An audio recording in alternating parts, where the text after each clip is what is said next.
Nak sebut hal ini berulang kali sebab bila saya ambil contoh sahabat kita ataupun pemimpin yang kita rojok kepada mereka, ikhwan muslimin, bila mendapat kuasa di Mesir melalui pengorbanan yang cukup hebat.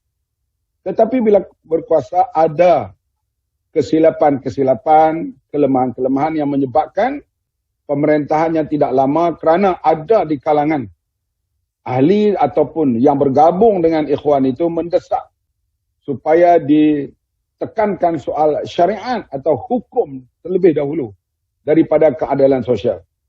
Yang menyebabkan penyokong umum kepada Dr. Mursi dan ikhwan itu berpaling tada dan membuat demonstrasi pula akhirnya tentera mengambil peluang di atas pergolakan yang berlaku sedikit itu untuk menjatuhkan kerajaan Dr. Mursi.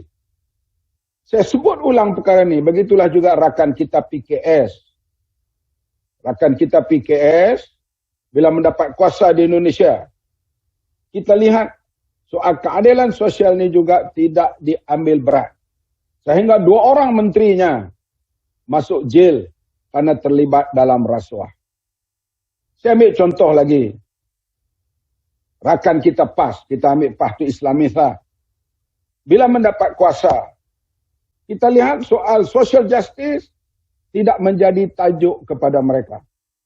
Sebab itu bila 400 juta diberi oleh kerajaan PH dahulu, di zaman Lim Guan Eng menjadi Menteri Keuangan, 400 juta Kelantan dan lebih 1 bilion kepada Terengganu, di atas 5% royalty itu.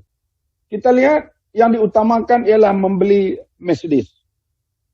Hukum boleh ke tak boleh beli itu? Tak haram.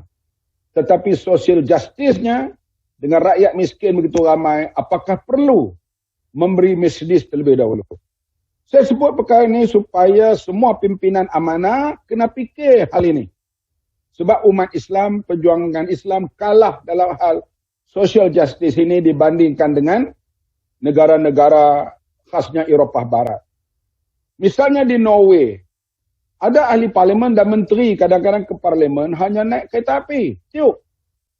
New Zealand, Perdana Menterinya kadang-kadang memandu sendiri untuk pergi ke parlimen.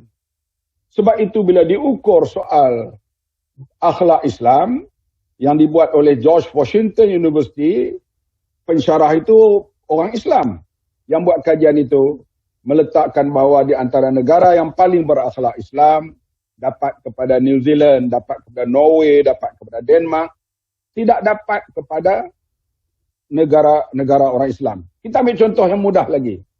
Selalu kita sebut, Aslam Taslim, masuklah Islam supaya kamu selamat. Sekarang, Taliban kembali berkuasa di Afghanistan. Kenapa ratus ribu rakyat lari? Wanita profesional lari, wanita lari, semua lari. Patutnya, bila golongan Islam kembali memerintah, rakyat menyambut. Seperti kedatangan Nabi Muhammad SAW ke Madinah, nampak saja wajah Nabi datang, rakyat keluar menyambut. Tala'al badrul alaina min saniyatil wida'i.